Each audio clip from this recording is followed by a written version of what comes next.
Good day, wherever you are guys. Hope you're having a nice day.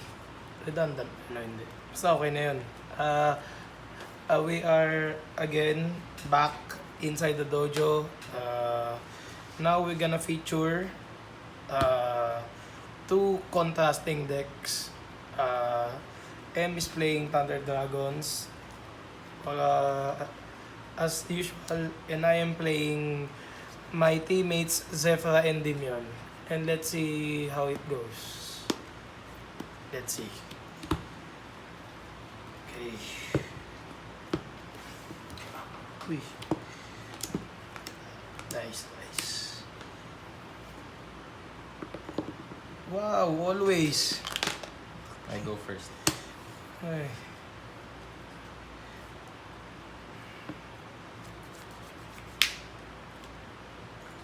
Show you guys the hand cards. So you know what to expect. Alright.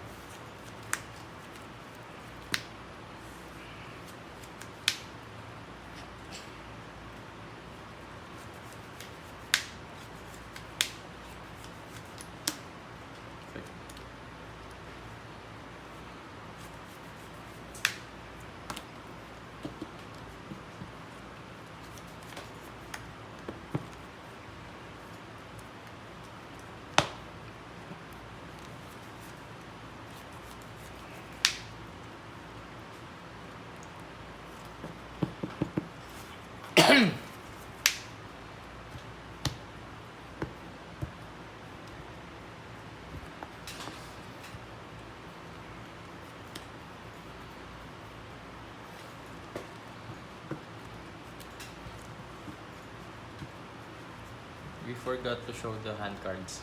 I showed mine like that in a flash. So this is basically the same. Okay? It's basically the same.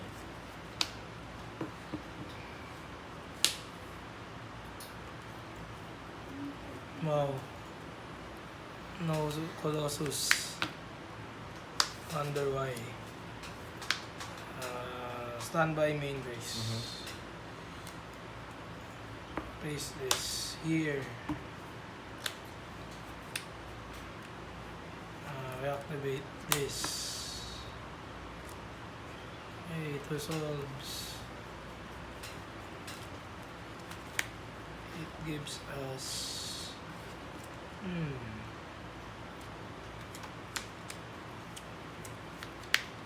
it gives us this.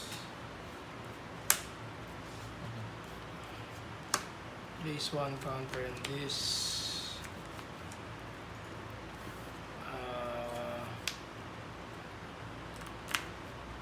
Activate this.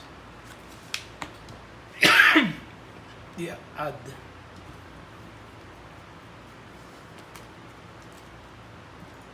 Two. Place this here. It's three.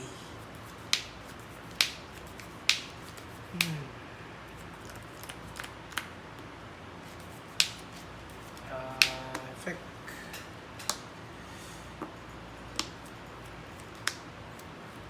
SS itself. Add. Okay. Resolves again. So now there is a window for us to be impermanenced.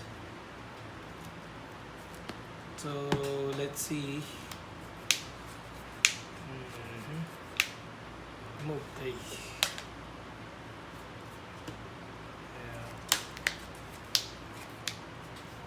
Okay, solves. Place one counter here. One counter here.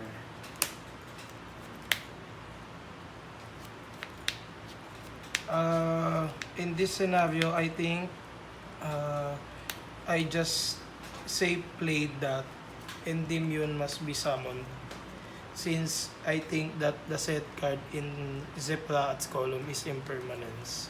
So because there is a window that when I release 3 counters and servant on the other scale, he can impermanence this before I get a chance to special summon Endymion at that scenario.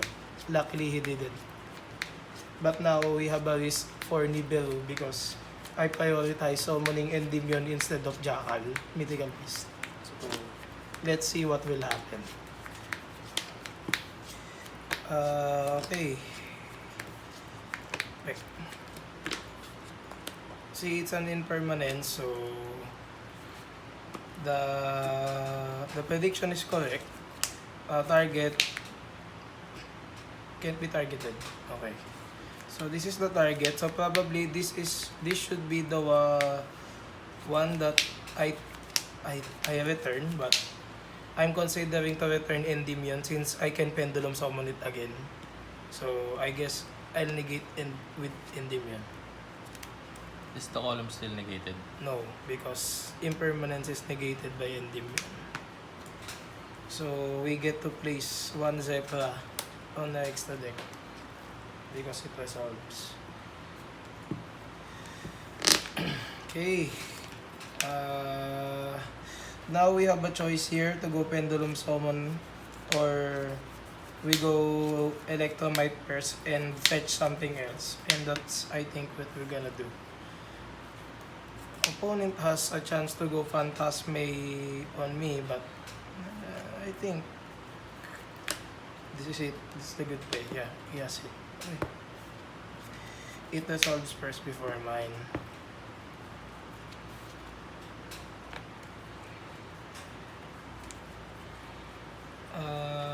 That point, I think I should get this.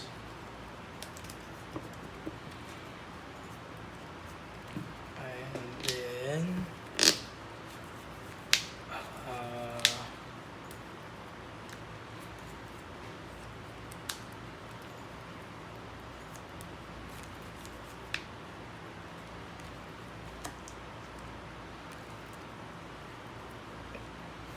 so this is now skill 7.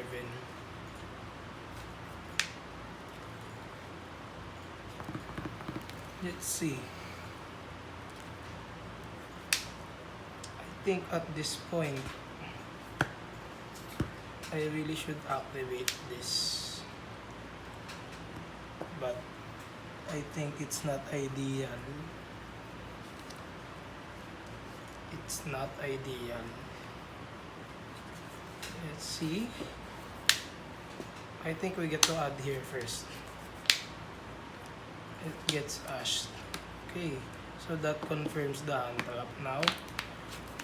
So Maxi and Ash Blossom being used and also Phantasme. Now we get a chance to do things here and we can just be cautioned by Nibiru at this point.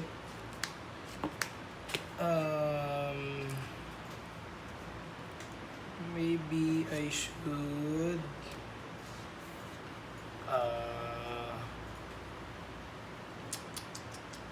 this is risky because I need a Zebra play, but Providence gets negated by Ash. So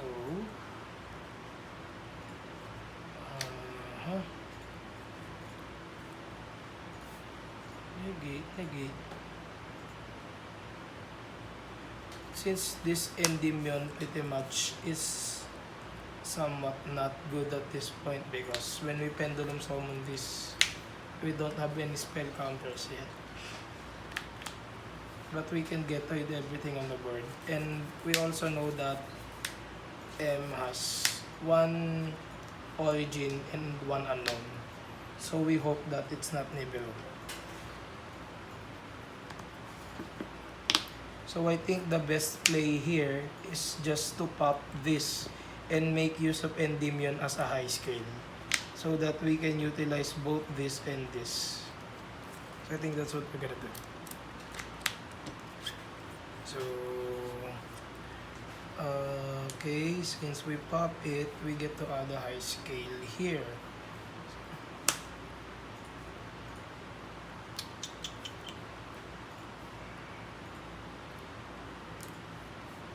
But I think it's not ideal. No, it's good. I think it's still good. Okay. So we add this here. So there's a counter removed. As a pendulum leaving the field, I get to draw a card. This is good. Okay. So that brings us here. Again, we set this as a high scale and we pendulum summon from the extra deck. With no restrictions since there's no Zefra on the pendulum scale. We summon this and this. So this triggers gets on the Zefra or Yangsing. At this point, I think it's ideal to get Zefra Divine Strike because it's still the one that is not being used. But we need to commit cards here just for this card to be online.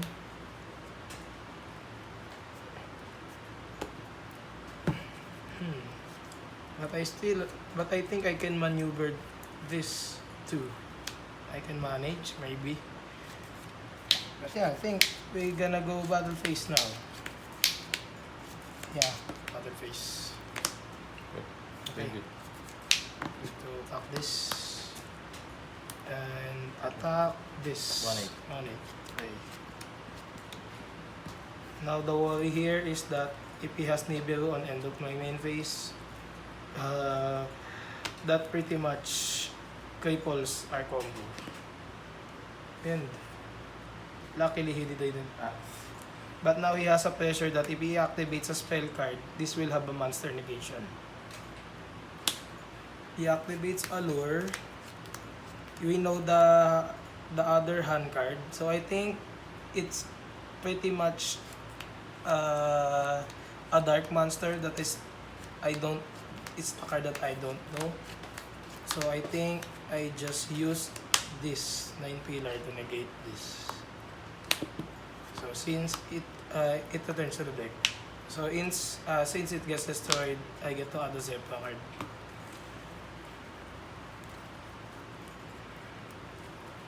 Now I add this because I need a tuner. And now, since I did that, our Zefra Divine Strike is online since Zefra Nui is on the extra deck face up. But Jackal doesn't have any negations yet since Allure got negated. And we have a Sub-Destroy on the game for Zefra cards. So it's another Allure. So basically, he has the Origin on hand, which we know because of the Link Oribo play on turn 1. So we get to negate that. So he has the Link Oribo left. Ooh!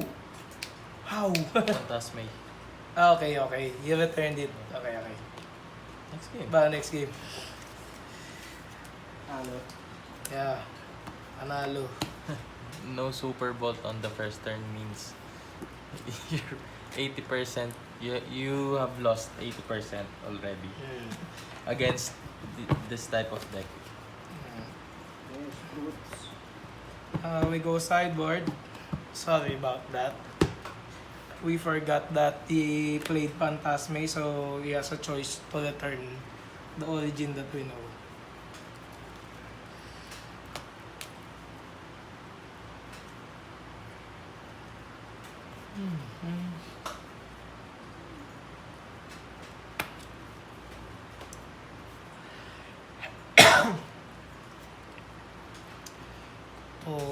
Tingin ko naman, di naman ako pauunahin nito. Since I am a pretty extensive search deck. Yup. So napaka-imposible ng bagay na yon. Which is pwede naman niyang gawin. Pero it's also a risk on his part. So lang ito. Okay. Now the question here now is, do I side out all several of my search cards because it will be conflict? it will be a conflict for my opponent's Colossus. Or we stick to the game plan? That's the question.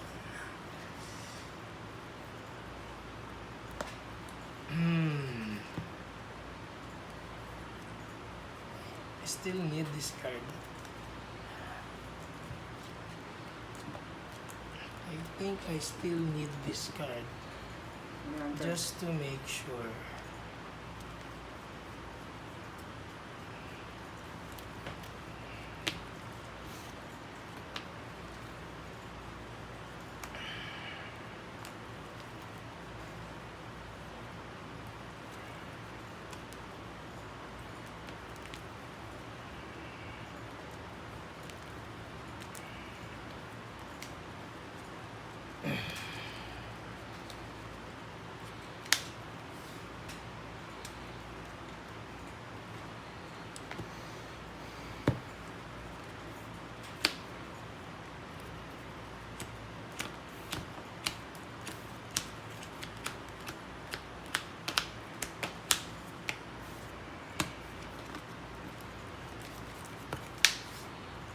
Okay.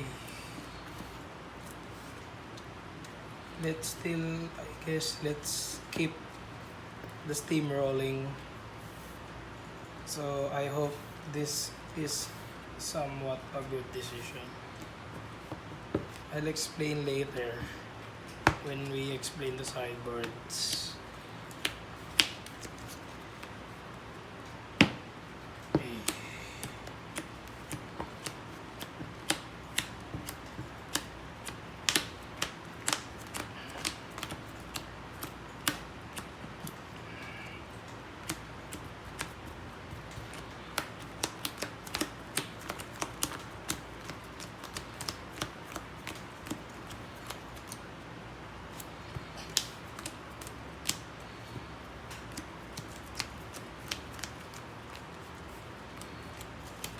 Ilan tong deck, Jude?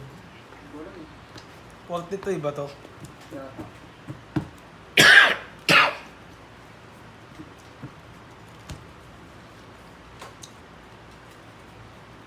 Let's see.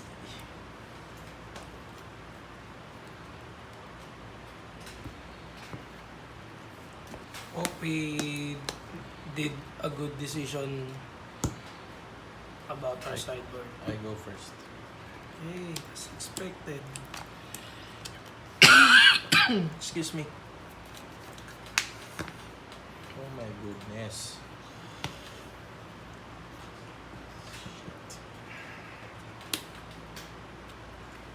Okay.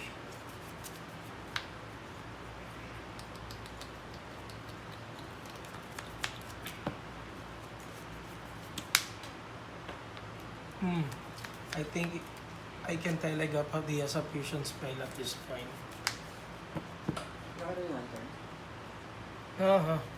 Is our opening hand like for game 2. Okay, so it's pretty much the same. Again. So effect. Okay. Oh, so here I think he has Dragon Duos and he make Colossus component.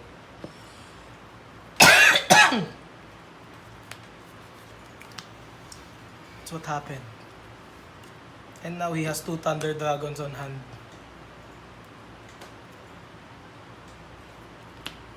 And this is an unknown. I think it's a Twin Twister or an Impermanence. Maybe, let's see. So in this hand card, there are several possibilities that we can make. Okay. But of course, for this to come out, there is something that we need to do. And that's this. Yun. Okay. So it's safe. It's safe. It's ours. Now,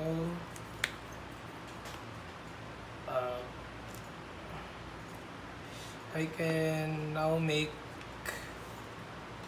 this play, I guess. Yeah, here. Like,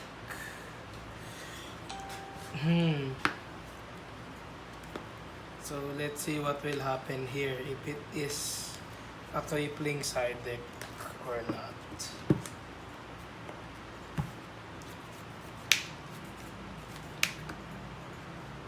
Effect. We pay half. Yeah, he has it. He draws a card. Now at this point, we need to get rid of this Colossus or it will return to his field. So, we will give him another draw.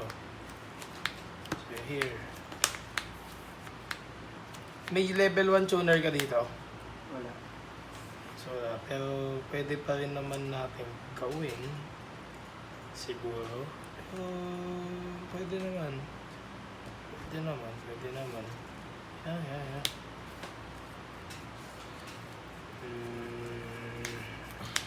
Ikaw na ba? Oh, ikaw na. Jude kayo. Draw. Yeah. Now it's our choice to activate its effect or not, but I think we will. Hand cards. 4. And he has Ash. So he used the 2 crippling hand taps.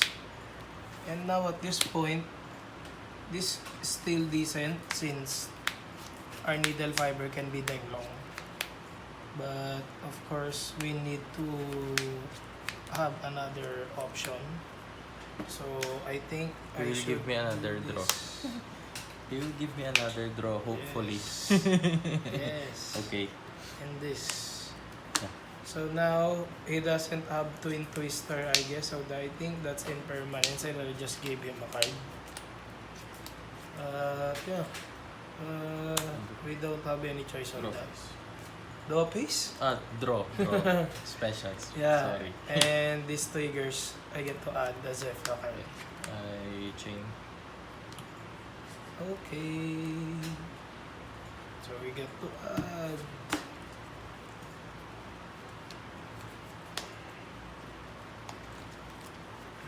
What card we should add? Zefra or Yangzing card is the card that we can add here. I can add Zefra Providence here for us just to have a sub-destroy. But we will have a hard time to have a Zefra on the extra deck since we are under Maxi. We will just give him more draws. So I think the best play here is just to add 9 pillar directly. But I think we just resolve Providence just to give us more protection.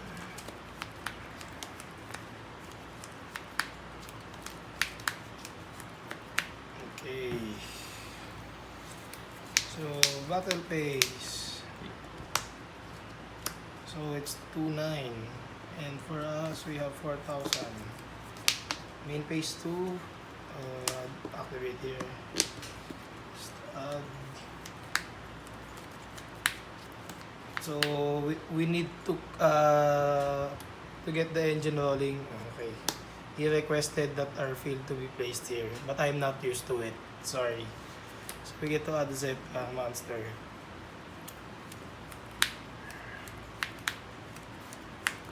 Since of course we need to add the boss.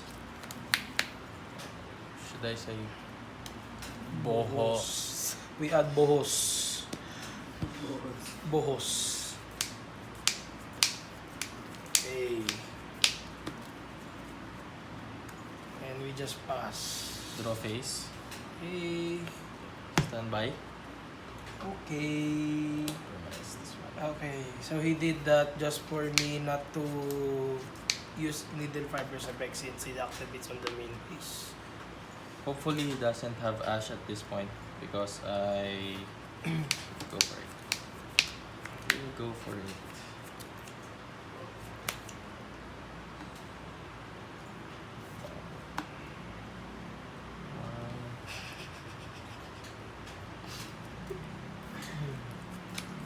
Wow. Bye. Okay, let me think about it. Right. What should I do now? Since I have these cards unbanished, And he has the 2 Thunder Dragons on hand. And one of these. what the hell should I do now? So I guess I have to do this. Okay. Effect. Okay. So he still have the 3 cards that we know.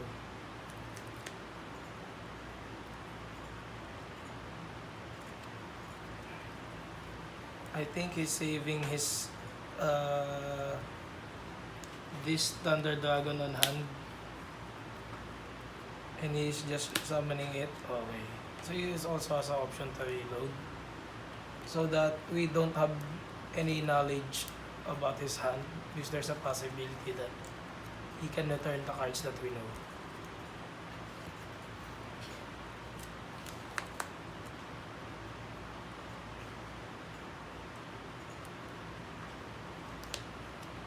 So this might be a little weird for you guys, but let me do this.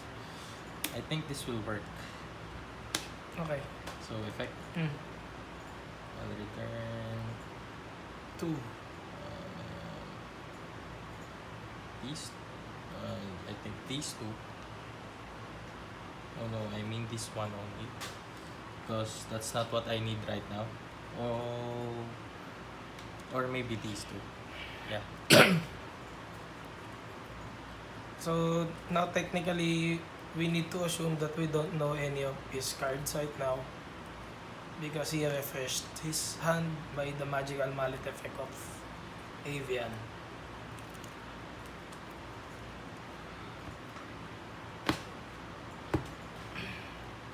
So I draw 2 cards.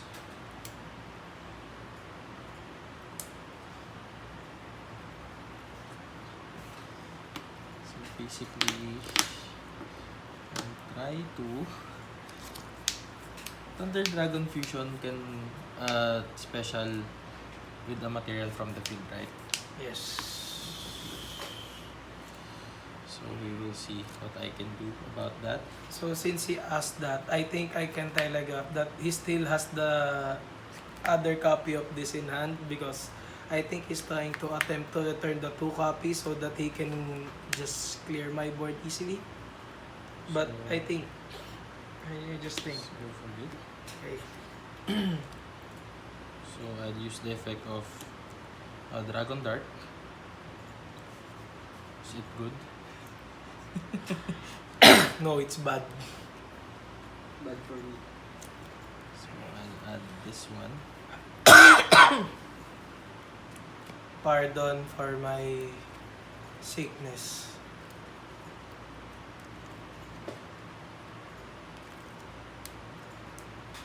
So this card only sub-destroys Zefra card, correct? Yes.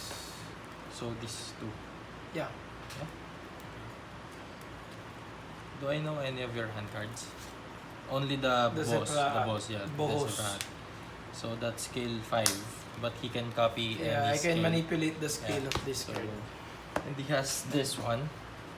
So I guess I'll just have to fusion summon. And I'll see. We will see what happens when I do. What I can eliminate from the field is actually I can eliminate all the monsters or not. You can eliminate it, but the other one can be eliminated by a battle of a Yeah, monster. battle of a monster only. But the main problem here is the field and the two cards on the pendulum zone. He has a Zefra Hat and he has Nothing. nothing on the extra deck. So, so what shall we do now? So I'll use the Thunder Dragon Fusion. Use this So one, that's correct, no? and the banished one for So he still has the OG Thunder Dragon on his hand. OG. OG. 4K 5-1. So I think I have to try to OTK him, but I guess that's not possible. Is it? Yeah, I think it is possible. So I'll use the effect, Okay. and then this triggers. I mean chain. So Okay. this one triggers since it's activated. I'll target this one, and then I'll add another one.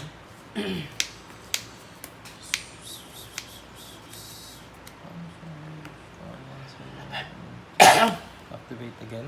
I'll chain. I'll destroy the field card. Based on my calculations, that's it. Wait, yeah, I'll add this one. And shuffle. So I'll go to battle phase. I attack this one. I take 1/8 1/8. damage.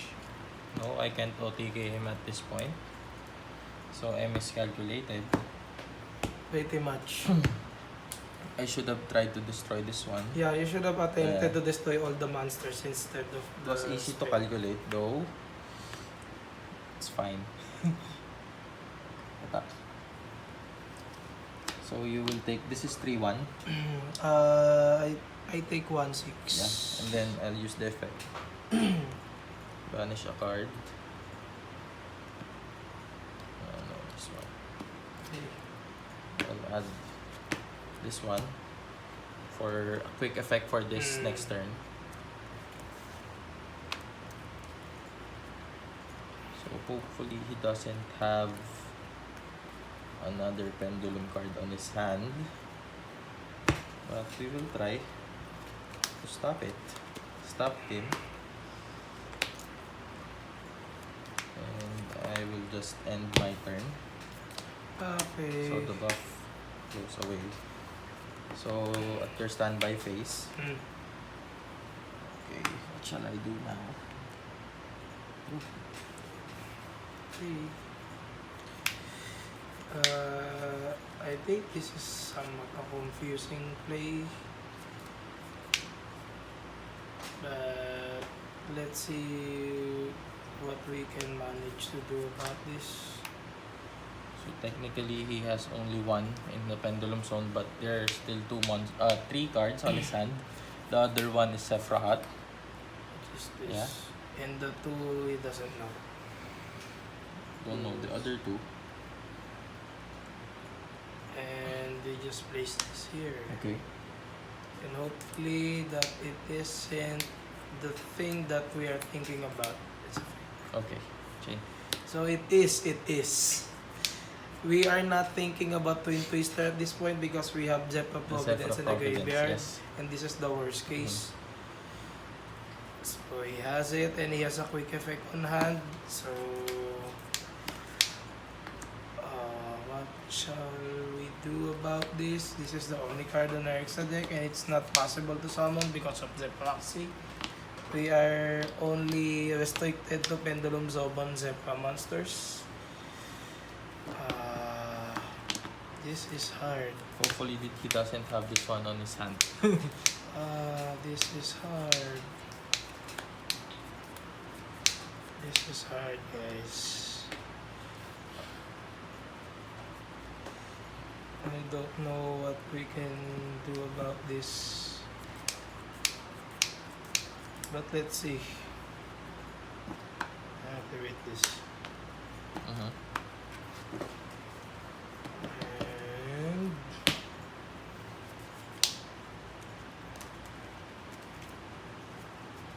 And we can't manage to dump this Ludo at this point because we pay half just to get it destroyed. So it's not good. It cannot be saved by Providence. It is not good. It isn't.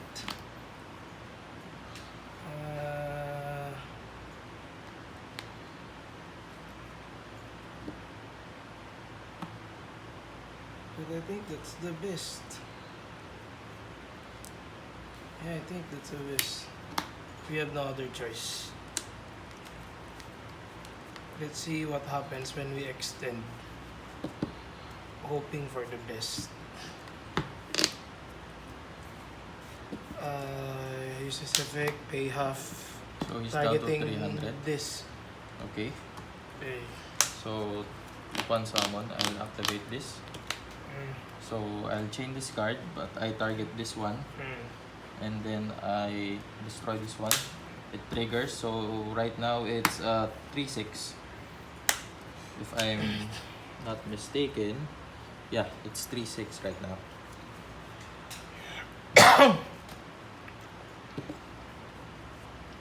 But he didn't normal summon, right? That's Hopefully the that point. his hand card is not a monster that can be normal summoned or Right. pendulum summoned. But I think it's game because I pretty much don't have a high skill enough to pendulum summon this. So it's game. Game 3, guys. We're It's a heading to hard game one. 3. And the other card I had was another quick effect as well. It's hard, guys. It's hard. It's hard.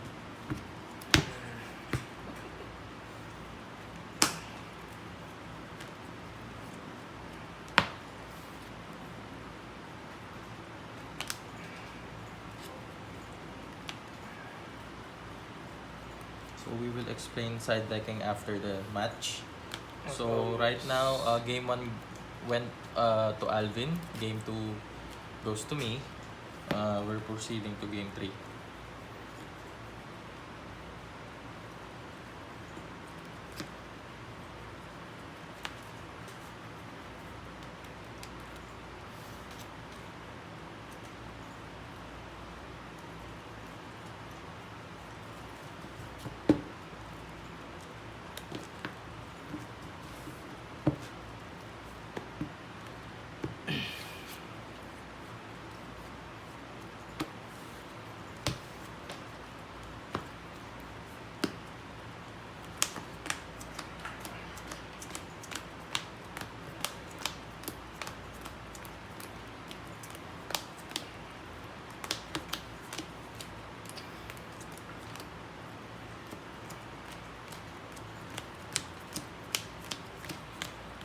$43 nga deck mo, Jude.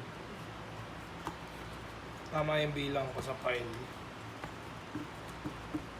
Ganda niya na. Yan ang foot. Boom! No. Boom! So right now, we're currently Jude is currently working on A thumbnail. a thumbnail. So Jude is my is our Editor. our main editor. I think we can call him the editor-in-chief of this channel. It's making it. He's making a thumbnail for this series right now because we still haven't uploaded it after A week. a Yeah, week and a a half week. of shooting. Yeah. A week and A a week half. and a half of shooting. But we're very excited To for you upload guys them all at once. to upload them all at once and for you guys to to watch it since it's just not a gameplay videos. It's kind of an insider of how of what we are while practicing, what we are as a team, and what we are as friends. Yes. Yes, yes, yes. Yes. I think the highlights will be the bloopers and the misplays. It will be a meme. It will be Meme. me. Matic. Meme. But I hope what we really aim for this series is for all of us to learn, Not just us, but not just us but You guys as well. not just the watchers but also us, yun. the makers of the content, Mhm. to learn while we watch our Mhm. misplays, Yes. the combos of the opponents of Mhm. or how a person plays, how a deck combos, how a deck plays out, Mhm. all of that. Again, shoutouts to Mr. Archibald Eric Ramos for providing For us Team Playground, yes. Playground Hobby Cafe. It's the best venue for you to play any kind of gaming consoles, any kind of tabletop card games and board games. Everything you need about gaming is there. We can put the address and the contact details of this hobby store on the description on this video. Yeah. Damer Pride. Gamer Pride. Gamer Pride.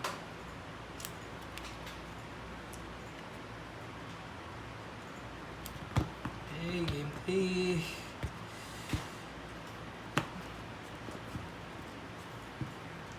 Okay, so since we lost game 2, it's automatically obvious that He we will have to go Yes. first. Since his deck is combo deck, Mm. he has to We go really need to go first. This is our opening hand for this game 3. Hoping this works. I hope. Hopefully this works against him as well. So these are my hand cards. Mm-hmm. So I hope you're seeing it clearly. Because we don't have any. We don't have a director right now. Yeah. Because The director is currently playing and the The other director is is editing. editing. So let's proceed. No. Activate this as a pendulum scale. Okay. Always a starter, and this Okay. gets a counter and we place. Okay. So we place. Obviously, we need to place Zefra on the extra deck to make it a scale 7 and to keep the steam rolling. Yeah. So is it good? Okay. So we pendulum summon just this one. Use its effect. Hand cards. 3. Its effect is to get. I get to add a Zefra card or a Young Zing card when it's pendulum summon or destroyed on a monster zone. So I'll choose to activate this one. Okay, so since he activated that one, he denies us to add a Zefra spell card just to continue the process of this servant. And now since that happened, we have no choice but to pay half. Okay. And we have already agreed for that. Okay. This is good. Yep. We gets to bottom. And please do take note that he still doesn't have a normal summon. Yes. So that's pretty much it for me. So he uses the effect for special summon. A tuner. I don't know which tuner. But I still think what I did was right. Yeah, it pretty much is. Because this is a crucial card. This really is a crucial card. Since he was forced to pendulum summon, I don't think he has any monsters to normal. And he has one He card. can telegraph that one. Or if I am saving something. Yeah. Yeah. This card is crippled because of impermanence. It's a good play. It really is a good play. So now we are searching for a tuner. I think it does have 2 counters because of this. Yeah. Yeah, it has to. Sorry about that. Hopefully that's not a spell card. If this is a spell card, we can easily extend our combo. So, M will see it at this point after I summon Needle Fiber. Extend. Quote and quote, extend. Okay, so that's all I think that's a spell card.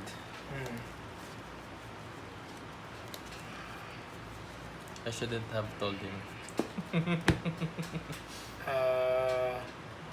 Since this is our play, we just set 1 and just pass. Okay. So he does have a Zefra card, and this can, you know what happens Yeah, when this it's can face up jump. on the field. That can jump. So I think I'll just proceed to draw face. Okay. Oh my goodness. Okay, so standby. Okay. Main phase. Okay. I'll just activate this one.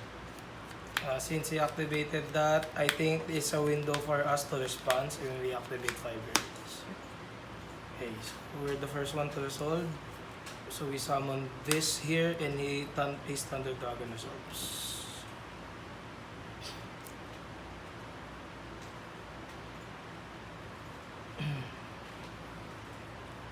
So I'll activate another one. Just wait, because on the Okay, resolution, I get to add Activate a the- Yangzing card because it was Go on. summoned. Go on. So we can add Zefra Providence here since it's not a Yangzing card. So basically, we're just gonna add this. So it doesn't have any Zefra Providence. Just to keep things going, I guess. Hopefully, this is just a called by the grave or something. Hopefully not called by the grave. But I do hope it's not a counter trap. But guessing from the build of Jude's deck, I think this one is called by the grave. So I'll activate it again. Okay.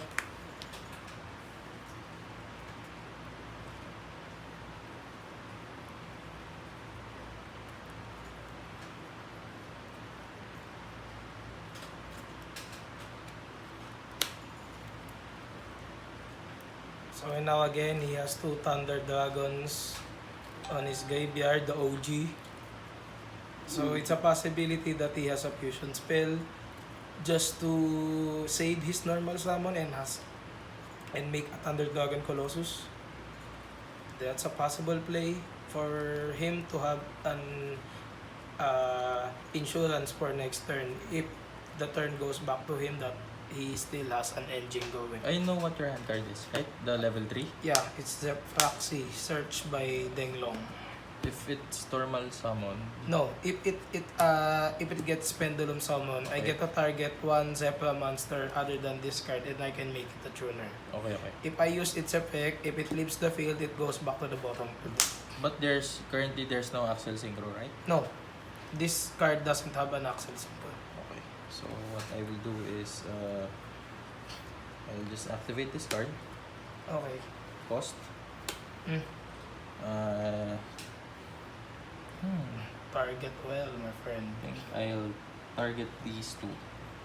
So since he targets these 2, we're forced to activate this. Activate 9 Pillar. We have a Yangzing here, it's Denglong. So we get to destroy this and Twin Twister goes back to the deck. And we protected our scale. And we are forced to do that because this one is targeted. Since it's Twin Twister is negated, this one doesn't get a spell counter. But we get to effect Denglong since it was destroyed by 9 Pillar. It can summon a Yangzing from deck. Hey, since we summon the Yangzing, we can summon again this guy, Zefraxi, just for us to have an assurance. We chose here not to summon Zepranui since we need Zepranui to adjust the scales later. And this one, we can manipulate things here with Chanbara if we go OTK play. Hoping it works. This card is how many scale? Scale 1. Yeah, it's same as this. Scale 1. Okay, same as this. So basically, I'm still doomed next turn.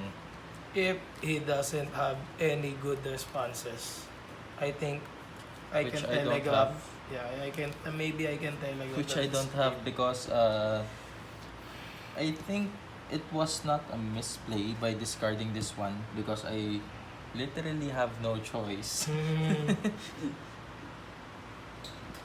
So I'll try to do it. No, sorry. Normal. Basically, he summon. just showed us that he has a fusion spell. Effect. Okay. But it's fine. It's perfectly fine, lads. Okay. It's perfectly fine, lads. So now basically, as we know that he accidentally showed us that I there's will a fusion activate it, spell. of Okay. course. So I will choose to return 3 of the Thunder Dragons Okay. because I want this card to be on the graveyard, Yes. if ever. Just in case. Again, just in case. And now, since it happened, he summoned Thunder Dragon Titan and Batteryman Solar Triggers to summon a token. And I think Alvin already knows where that one leads. So I'll summon a token first. I mean Yeah. the fusion summon first. Yeah, Then this activates. Yeah. So I think the best play here is to summon a big guy Hmm. from my link monsters. But I'm still doomed because he can still what's the cost of this card? It doesn't have any cost to activate, but if it resolves, I get to place a Zefra Pendulum monster from deck to deck face up, and it copies the Pendulum scale until end of turn. Pendulum scale. Okay. So right now I'm not sure if I should actually I will go for BLS. There's no choice. There's no No choice. choice. That's the only play. Because he doesn't have hand cards, he can't make a nightmare play. Mhm. And then what I'm thinking about here is which one should I banish? Yeah, that's crucial. This one or this one? Mm-hmm. Because he still has the Zefra. the Zefraxy, so he can pendulum summon next turn. Mm-hmm. But he will have 3 monsters because of this guy Yes. when it gets activated. So I'm really torn between these two. It's I know a crucial that I should attack this. I know that I should attack this guy because it's a tuner. Actually, this guy makes it tuner as well. This guy makes a Zefra monster. monster, A tuner. a tuner as well. Is this guy a tuner? No. But he makes one. Makes one. So okay, Don't think green. makes. Makes one. Okay, so I'll just proceed to battle phase. Okay. I think I should battle this card and remove this guy. So let's see what will happen. Mm-hmm. I don't know. Mm-hmm. Because I'm not sure about his extra deck. So shit. I really don't know. Man. And you're not sure about what Yes, this what the card top is. deck is. He still has a top deck. This guy is this guy. So, but at the end of this match, he will teach me Yeah. what What should should you have done? Yeah. So Of course, that's the essence. this of- guy summons tokens, no? Yeah. When it's destroyed. Yeah.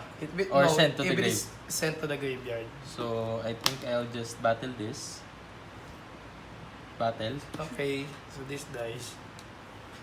He is smiling, so I guess I made the wrong decision.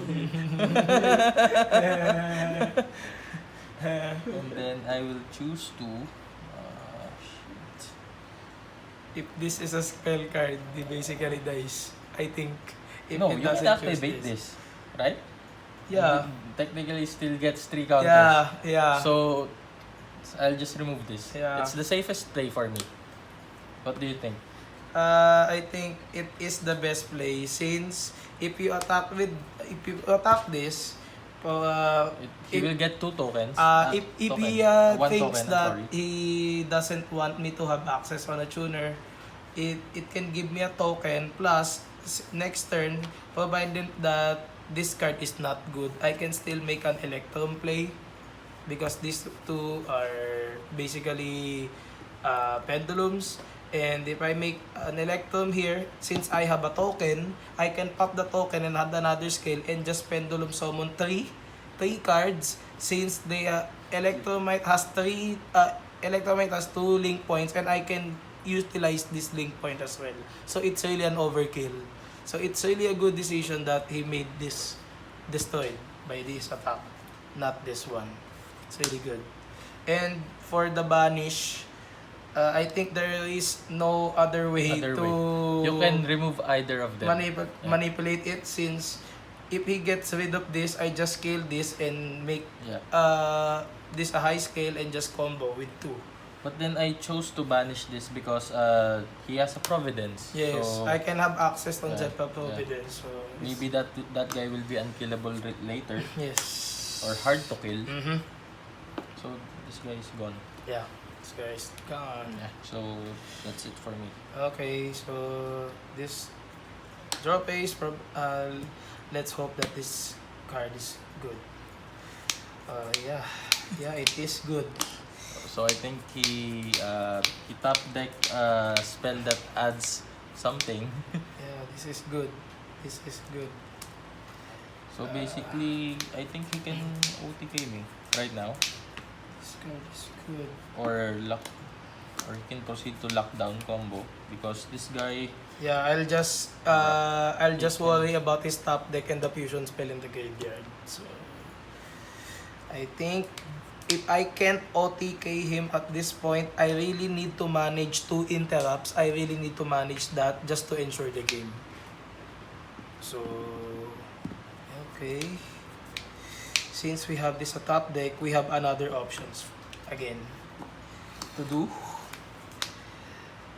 Since you know that I have Zeproxy, I can make the play that I place this on a pendulum scale and just summon this and one Endymion or Mythical Beast Jackal. But it is still a dilemma what to really summon at this point. And I'll just show him what my top deck is, since I'll just bring it down to get my combo. I top deck Endymion. So I have a choice here to make this a pendulum scale and just proceed to pendulum summon. But I think it's not usual because since I am a pendulum player myself, I always want to manage to make an electromite before my pendulum summon just to utilize my pendulum summon well. So what I think I'll do here is just place this here. This and goes up. This goes up, and I can manage to release counters here and to Special summon summon a Jackal. this both, yeah, and make electromite, so I can pop this, so I will not be restricted on pendulum summoning Zepras. I think that is a good play, and this can negate the fusion spell on the graveyard.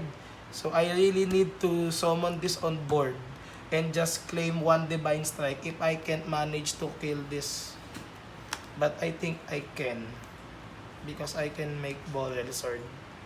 So if I get to kill it, I just need to assure that I have Divine Strike and Endymion on board. Let's see how this goes. I proceed on that play. Where was this set earlier? That card was set here. Here. That's why you negated Yeah, my negated, Zefra. yeah. Yeah. So I release 3 counters to summon this here.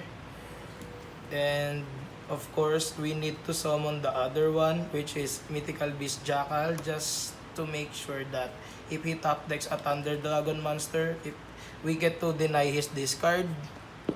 So just also just to save our Zephyr Divine Strike a negation, because this can negate the fusion spell in the grave.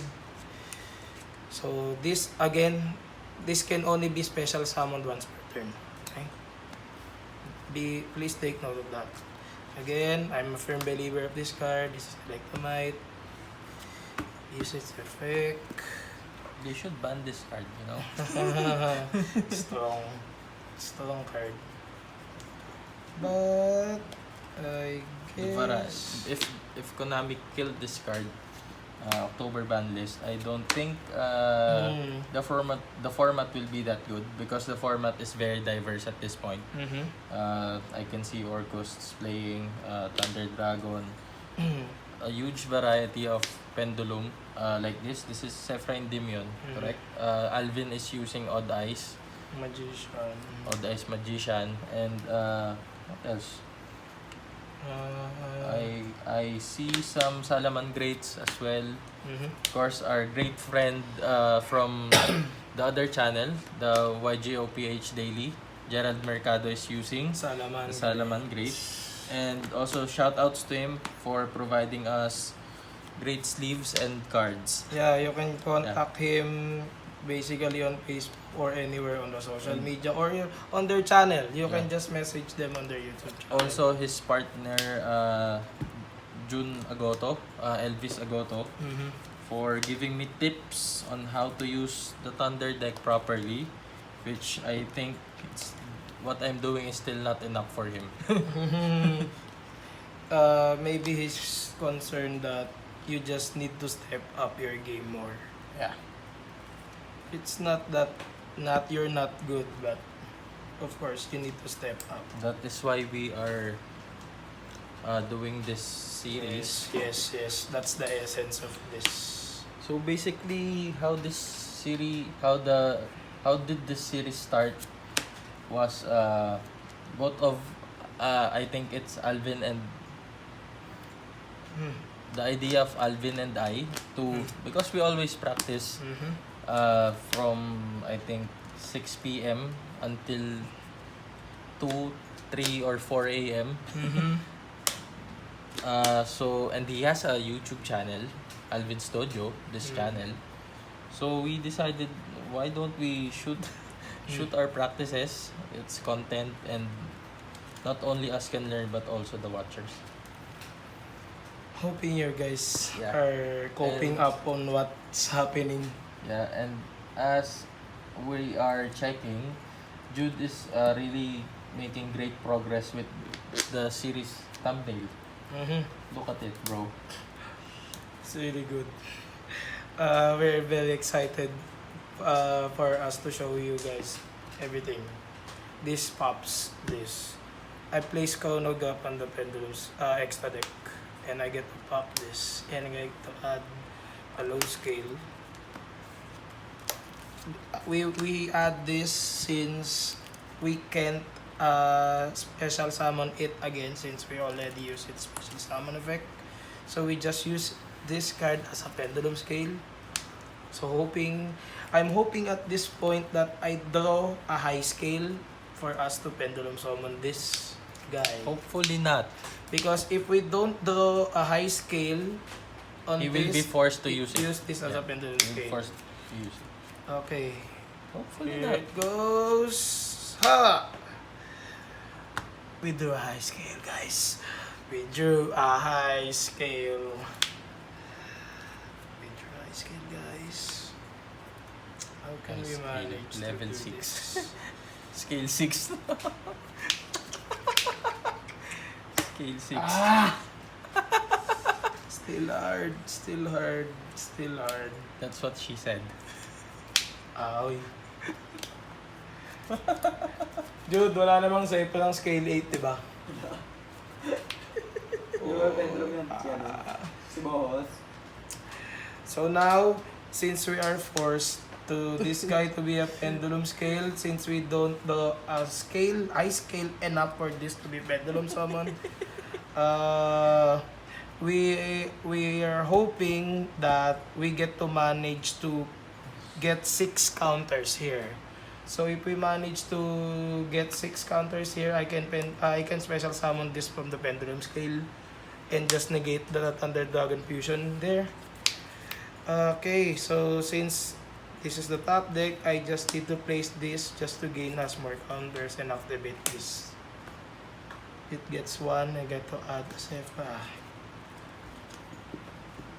So now at this point, I need to add a spell just for us to maximize our combos.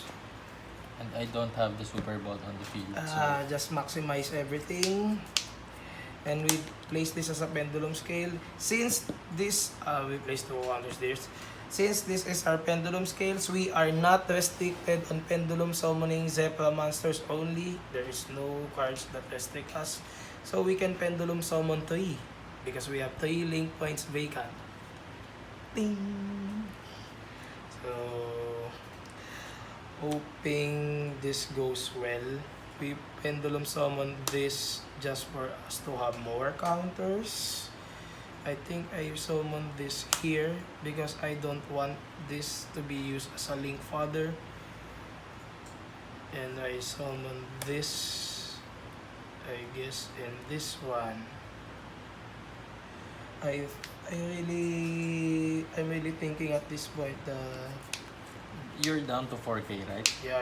Down to 4k. And I don't have damage yet. Hindi naman restricted to ano, 'di ba? Jude, pwede naman mag-summon ng dalawang ganito sabay. Yun. Pero So, baka targetin, ipa-tuner yung ano. yung isa. Yung kamukha niya. Okay. Bawal ipa-tuner yung isa pang Zefra. So, since there is this... Damn, it's good.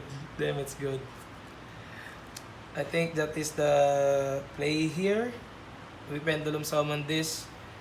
So, I just activate this to add a Zefra or Yangzing card. And I don't activate this since if I make this a tuner, I can't use Olayon in this scenario well. So, I just add a Zefra or Yangzing card, which of course, It will be a counter trap. yeah, it should be a counter trap. Hopefully I tap deck Harpies. So now, technically, this is the one that will be used for the top deck.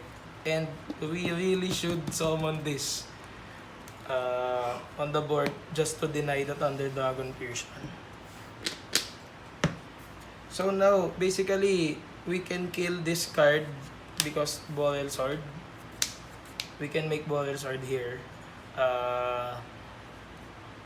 But I really want this guy to be summoned. So, I activate Zefra Providence for us to be provided with more spell counters.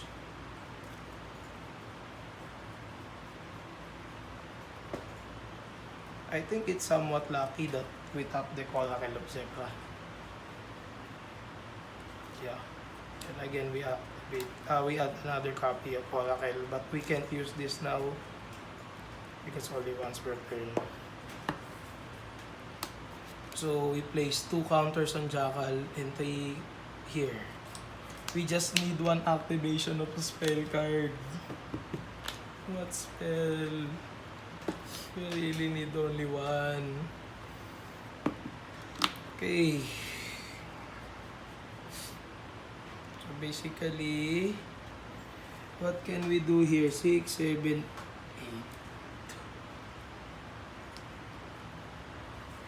Targeting kasi yung balik ni Baksha eh.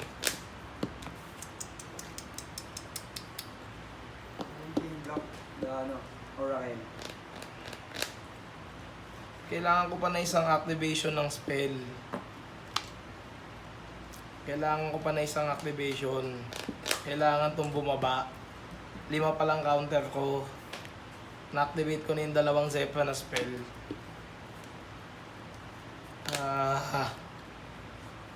Paano po? Will you still be able to draw card? No. Or add?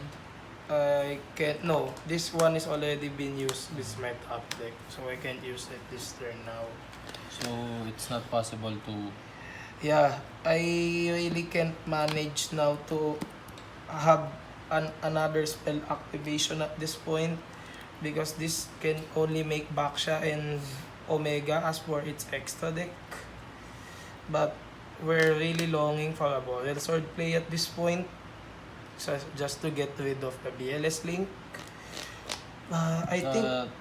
The honest effect is not targeting, right? Yeah, it's not targeting. So you will automatically take damage really here. hurt. But I think I should go for the direct OTK here. Yeah. You Yeah. can go for the OTK. I think. Ang tagal ko nag-isip, puta. Let's go. Just go Boreal Sword and this triggers. I saw mo na token. Wala. Sino pa yung iba mong ginamit? Ito. Ayan, okay. So, I think it's pretty much game. I just attack Yeah. and use this effect and just go with this in defense. Okay, so we're sorry na natagalan kasi See, the top deck. Ayan, si top deck. Oh my god. I'm really longing for the option just to have a huge control advantage on that scenario. But luckily, this is really lucky that we top deck Zefra, Oracle of Zefra at the Electromite. Electromite is really a card. So what really destroyed me there was the Called by the Grave. The Call by the Grave on the max. It was destroyed. Basically, I already lost at that point. Because he special summons a lot of monsters, so on and so forth. Okay, so See. now we showed na what we had on sideboarding, and we'll just explain why this, why that. And maybe I think if you let us know your insights about what we're gonna say about this on the sideboarding. If you for your insights, you can just comment there on the comment box below, and we'll definitely read it all.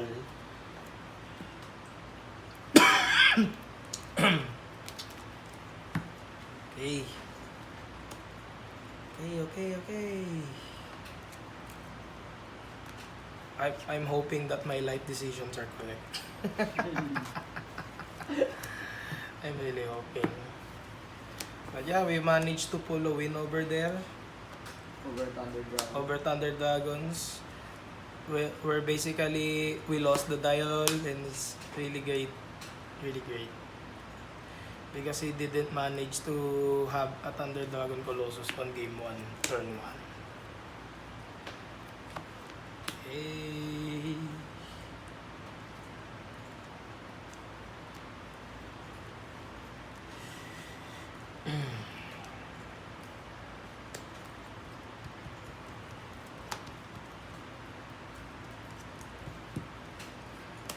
So, game 2, I went first game 2, right?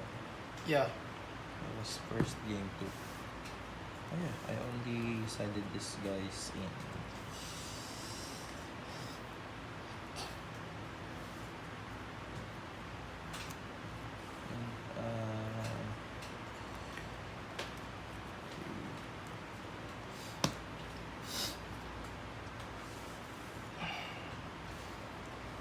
Yeah, so I think Alvin should explain first since he won.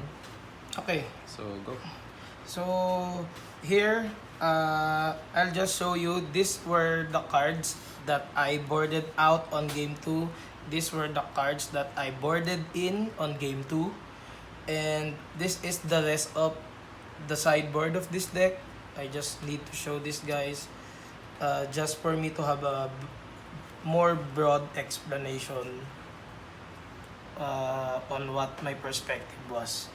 So basically, we won game 1, as you saw.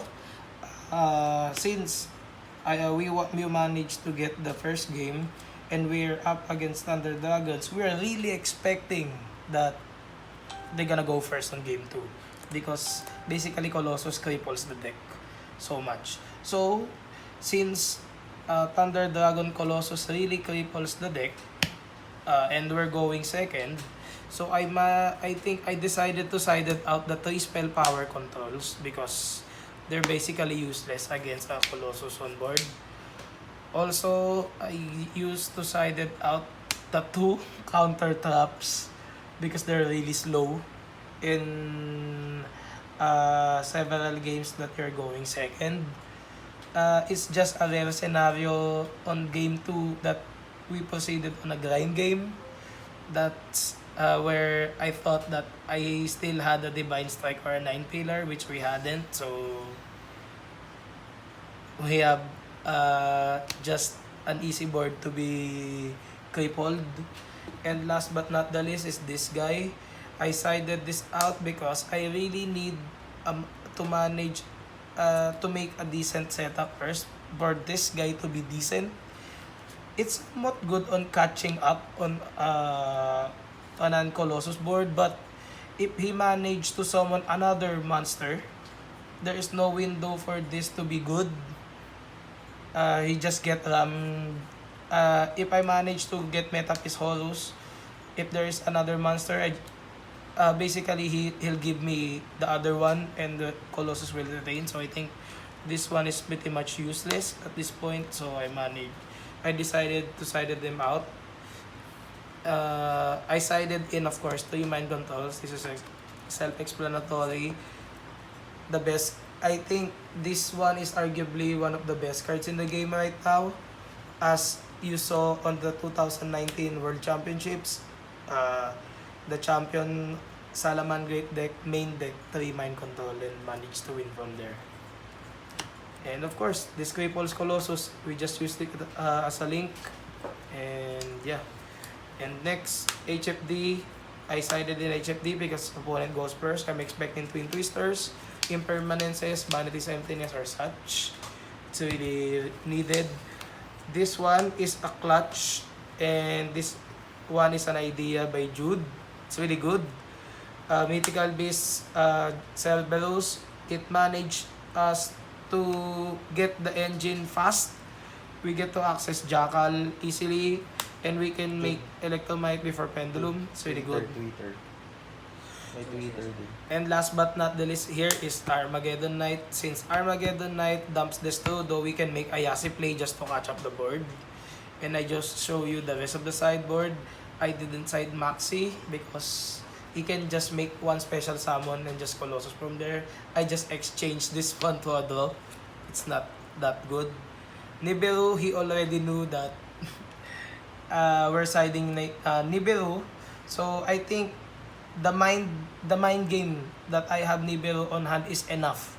So I didn't decided to side this. And the reboot, I think it's hard to reboot Thunder Dragons because they have Basically Twin useless. Twister more than trap cards. So what will happen if you reboot an Impermanence or an Vanity's Emptiness, where after that, when you Pendulum Scale, they got Twin Twister, you just lost. Pay half and you just lost 2 scales. So that's it. So, here's my explanation to my side deck. Second game, I was going first since I lost game 1. So, Imperial Order, because basically his combos starts with spell cards, such. And also, I was going first. I wanted to lock him down with the Vanity's Emptiness, this guy, and the Super Bolt. So that's pretty much immortal. So that Immortal will, guy. that's basically a handshake from him right Yes, there if that yes. happens. But it didn't, so too bad. Yun panto. Too sad for me. And then 3 Twin Twisters since I was Paano to do? going first. I don't need this. HFT, I don't need it. So you're basically thinking why I have this card and why I have 3 Twin Twisters. Guys, this is R1, so you don't draw this every day. Okay? So this is still right for me. And then Koseka, basically my explanation here why I decided in Denkoseka because I was going first. I wanted to have more thunder monsters in the deck because sometimes actually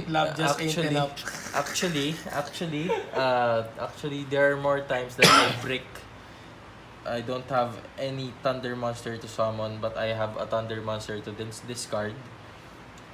But in that case, I can't make Super Bolt. But when I have this, I have more thunder monsters to normal summon or set. So I sided out HFD, self-explanatory. I was going first. And he has Twin I Twisters. don't It's a need dandan. it. Scapegoats, I sided out because it's slow. I was down at 1 game, so I did not want to wait to go showtime. And Phantasme, I sided out Phantasme because it's just always Electrum or just always middle fiber. So basically, it just refreshes my hand, but I was going first. I needed these cards more than this. Okay?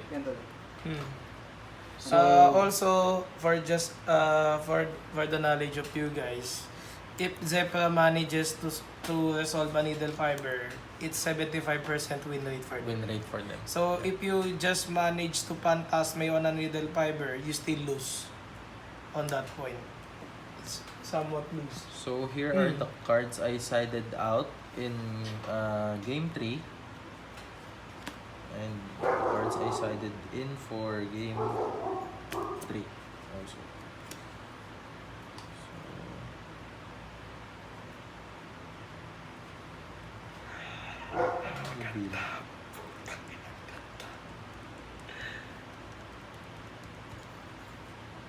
And actually, wait.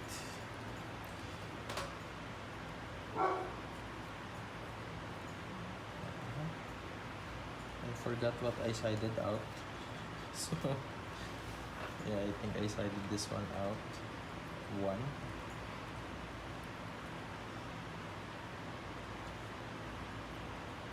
And what else? Yeah, I sided this one out. 1, 2, 3, 4, 5, 6, 7, 8, 9. This is 9. So these cards are gone. I sided out the other cards. This one, I was going second. Actually, this was a tip given to me by a friend, a teammate of us, that I can side these guys out because I can add it easily from the grave or add it easily from the deck. But I'm just trying it out. And Vanity's Emptiness, of course, I'm going second. These guys, I don't know why I sided this out, but I have mind control. That's why. And Nibiru and Pancratops. Phantasme, same explanation. The 2 scapegoats, same explanation.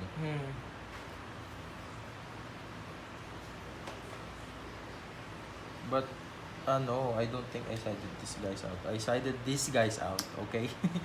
That's final. Okay. Yeah, that's final. Okay, so these guys, of course, I was going second. I didn't beat them anymore. I wanted to draw my side decks first, but of course, I still need play for that from that. And then I sided in Pancratops, of course. Use it, bro. It's Use strong, it wisely. It's very strong. Second Nibiru for my deck. Since I was going second, I wanted to draw it early. At as much as possible, I wanted to have it with me the first 5. And 3 mind controls. Since this is negate bait. Negate bait. It's negate It's an bait. automatic negate bait. So Twin Twisters, of course, self-explanatory, and It's also negate bait. All negate baits. All negate baits. So HFD, I returned HFD to the deck since I was going second. So that's it for the explanation. Okay, so this sums up this video right now. Thank you for watching until this time. We really don't know, but I really think that this video is long enough. Thank you for watching. Again, hope you're having a nice day. We'll see you again on the next video. Peace. Peace, guys.